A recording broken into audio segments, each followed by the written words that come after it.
Welcome to Sri Krishna Classes YouTube channel.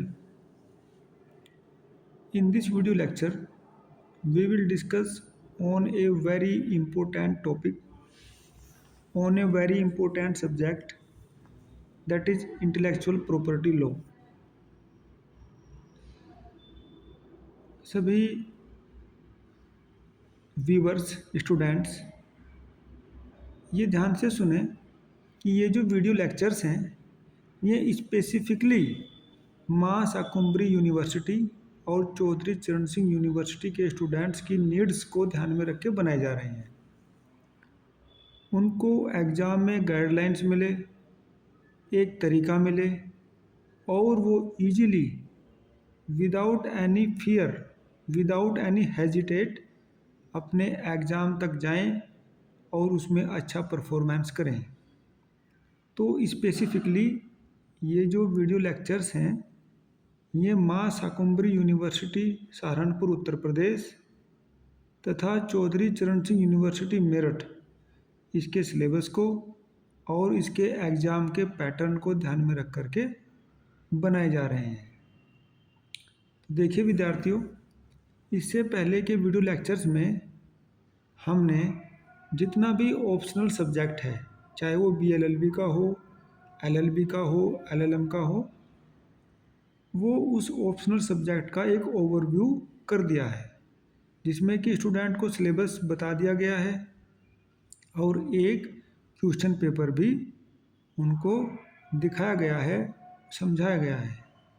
इसी क्रम में, इसी सीरीज में BLLB 8th सेमेस्टर के स्टूडेंट्स के लिए जो ऑप्शनल सब्जेक्ट है, जो बाय डिफ़ॉल्ट स्टूडेंट्स सेलेक्ट करते हैं, ये इंटेलेक्चुअल प्रॉपर्टी लॉ का है। वुमेन एंड चाइल्ड का पहले ही कंप्लीट करा दिया गया है। अब ज़रा इसको देखिए और अपनी नोटबुक पर नोट करिएगा, क्योंकि समय बड़ी तेज़ी से गुजरता है, पता भी नहीं चलेगा कब एग्ज़ाम आ गए। इसलिए अभी से, आज से ही अपने नोटबुक बनाना शुरू कर दें। जिसने नोटबुक बना रखी है वेरी गुड, और जिसने नहीं बनाई है वो आज से ही संकल्प ले करके इसको बनाना शुरू करें। ठीक है, तो देखिए, नोट करिए ज़रा। जैसा कि इसका टाइटल आपको देख रहे हैं, BLLB एग्जामिनेशन जून 2023, ये जून का पेपर है। पेपर का पैटर्न देखिए, इंटेलेक्चुअल प्रॉपर्टी लॉ। इसमें ना पैटर्न भी और कंसेप्ट भी सारे क्लियर हो जाएंगे और आपको पता चलेगा कि हर क्वेश्चन के पीछे एक कंसेप्ट छिपा हुआ है। हमको कंसेप्ट को बाहर ला करके उसके ऊपर इंफॉर्मेशन इकट्ठी करनी है, जिससे कि हम आने वाले एग्जाम के लिए तैयार हो जाएं। तो देखिए, वेरी शॉर्ट आंसर क्वेश्चन में, विदाउट वेस्टिंग एनी टाइम। अब सीधे क्वेश्चन पर आते हैं। क्वेश्चन नंबर 1 देखिए, एक अंतर्राष्ट्रीय संस्था की कृति के कॉपीराइट की समयावधि क्या होती है? तो ये इंटेलेक्चुअल प्रॉपर्टी नाम से पता चल रहा है, ये बौद्धिक संपदा से संबंधित है और जिसकी ओरिजिनलिटी होती है उसमें बौद्धिक संपदा के डिफरेंट टाइप्स होते हैं, उनमें से कॉपीराइट भी एक उसका टाइप है। विद्यार्थियों के लिए ये नया है लेकिन बड़ा इंटरेस्टिंग है, उसको आप नोट करें।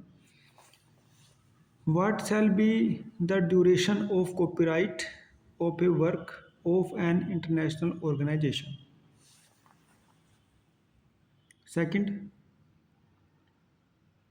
कपटपूर्ण समरूपता से आप क्या समझते हैं? What do you mean by deceptive similarity? Third, विश्व व्यापार संगठन क्या है? What is WTO? इसके ऊपर काफ़ी मटेरियल मिल जाएगा। अब तो गूगल AI का टाइम है, कंटेंट की कोई कमी नहीं है, कंटेंट को केवल सिस्टमेटिक तरीके से अरेंज करना है। कॉपीराइट के अलावा रचयिता के विशेष अधिकार क्या हैं? Besides the copyright, what are authors special rights? 5, Berne अभिसमय 1986, बर्न कन्वेंशन 1986। समय समय पर कन्वेंशंस होते रहते हैं विश्व के विभिन्न देशों के बीच में। तो कॉपीराइट्स इंटेलेक्चुअल प्रॉपर्टी से रिलेटेड ये बर्न कन्वेंशन है इसके बारे में जानना बहुत ज़रूरी है। नाउ शॉर्ट क्वेश्चन, शॉर्ट में देखिए क्वेश्चन नंबर 6, व्यापार चिन्ह को परिभाषित कीजिए। एक अच्छे व्यापार चिन्ह के प्रमुख लक्षण क्या हैं? डिफाइन ट्रेडमार्क्स, ये ट्रेडमार्क के ऊपर आ गया, ठीक है। What are the main characteristics of good trademark? 7, passing off से आप क्या समझते हैं? ये एक कंसेप्ट है पासिंग ऑफ का, इसके बारे में सभी विद्यार्थियों को जानना बहुत ज़रूरी है। ये रिपीटेड क्वेश्चन है, बार बार आता है पासिंग ऑफ के ऊपर। पासिंग ऑफ के बाद में वादी को क्या उपचार उपलब्ध हैं? What do you mean by passing of?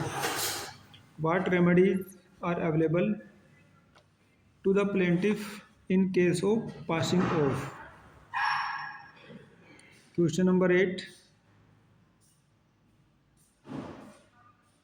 Design अधिनियम के अंतर्गत कंट्रोलर की शक्तियों एवं कर्तव्यों का संक्षिप्त विवरण कीजिए। What are the powers and duties of the controller under the design act? Explain briefly. ये डिजाइन एक्ट के ऊपर क्वेश्चन है। सेक्शन सी में देखिए 5 क्वेश्चन आते हैं, उनमें से हमको एग्जाम में 3 क्वेश्चन करने होते हैं, लेकिन क्योंकि एग्ज़ाम की प्रिपरेशन चल रही है इसलिए सारे क्वेश्चन को देखना है और उससे अलग भी जो कंटेंट है उसको इकट्ठा करना है, पढ़ना है यूनिक से, बुक से। 9 पे देखिएगा, भौगोलिक दिशाओं से आप क्या समझते हैं? माल की भौगोलिक दिशा का पंजीकरण कराने की क्या प्रक्रिया होती है? किन भौगोलिक दिशाओं को पंजीकृत नहीं किया जा सकता है? What do you mean bye geographical indication?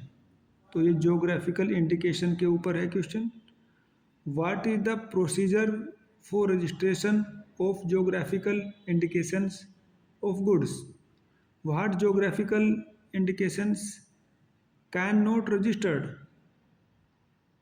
20 marks में। 10, इसको नोट करते जाइएगा क्योंकि वैज्ञानिक रिसर्च से ये सिद्ध हो चुका है कि जिस बात को हम नोट करते हैं, लिखते हैं, वो हमारे दिल दिमाग में ज़्यादा समय तक उसकी याददाश्त बनी रहती है। तो ज़रा नोट करें। बौद्धिक संपदा विधि से आप क्या समझते हैं? ये मेन क्वेश्चन है, that is the main question of this concept. ये क्लियर हो जाने के बाद पूरा पेपर क्लियर हो जाएगा। ऐसी संपदा के धारकों के हित को सुरक्षित रखने के लिए कौन कौन से कानून बनाए गए हैं, इसमें सब कुछ आ जाएगा। ये इंटेलेक्चुअल प्रॉपर्टी राइट्स से रिलेटेड विवेचना कीजिए, इसको ज़रूर करना है। What do you mean by intellectual property law?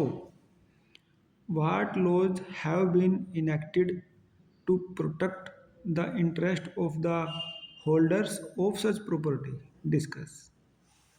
तो देखिए हर क्वेश्चन के ऊपर एक लेक्चर हो सकता है। जैसे समय बढ़ेगा, मुझको समय मिलेगा तो मैं और लेक्चर्स भी अपलोड करता रहूँगा, लेकिन तब तक ओवरव्यू हो जाना चाहिए। ओवरव्यू ही बहुत इम्पोर्टेंट रहता है और विद्यार्थियों को उनके एग्ज़ाम को हल करने में मदद करता है। ये मिनिमम तो कर ही लेना चाहिए। कॉपीराइट न्याय और उपचारों के विभिन्न पहलुओं का आलोचनात्मक विवरण दीजिए। Critically account the aspects of copyright justice and remedies. 12, patent अधिनियम के अधीन पेटेंटकर्ता के जो अधिकारों और बाध्यताओं के प्रावधान किए गए हैं उनकी विवेचना कीजिए। Discuss the rights and obligations of patentee provided under patent act. और ये सबसे अंत में लास्ट में जैव विविधता अधिनियम 2002 के बारे में व्याख्या कीजिए। ये छोटा है ये एक्ट, लेकिन बहुत इंपॉर्टेंट है, इससे हर बार क्वेश्चन आ रहा है। Explain biological diversity act 2002। तो देखिए इस तरह के और भी क्वेश्चन पेपर आप गूगल का यूज करके वहाँ पर previous year question paper type करके सर्च करके डाउनलोड कर सकते हैं। और आपको ये करना चाहिए, बहुत सारे पेपर को आपको कलेक्ट करना चाहिए और उनको हल करने का प्रयास करना चाहिए, जिससे कि एग्ज़ाम के लिए काफ़ी कंटेंट इकट्ठा हो जाए और फिर बस उसको रिवीजन करना रह जाए। ठीक है, तो इस तरह से आज हमने इंटेलेक्चुअल प्रॉपर्टी लॉ का ऑप्शनल पेपर डिस्कस किया है। आई थिंक ऑप्शनल पेपर सारे ही डिस्कस हो चुके हैं। अगर या एक या दो कुछ रह गया है तो उसके ऊपर भी लेक्चर हो जाएगा। उसके बाद फिर जो मेन चीज़ें हैं वो हम लोग कर लेंगे और इस तरह से हमारा ये सिलेबस टाइमली पूरा हो जाएगा। तो ठीक है विद्यार्थियों, मैं समझता हूँ कि ये वीडियो लेक्चर विद्यार्थियों के लिए काफ़ी हेल्पफुल रहेगा। आप इस चैनल का लिंक अपने दोस्तों, अपने जानकारों और जो भी लीगल फील्ड से जुड़े हुए व्यक्ति हैं उन्हें शेयर कीजिएगा, लाइक कीजिएगा, चैनल को सब्सक्राइब कीजिएगा और ज़्यादा से ज़्यादा लीगल एजुकेशन को स्प्रेड कीजिएगा। So thank you very much, thanks for listening.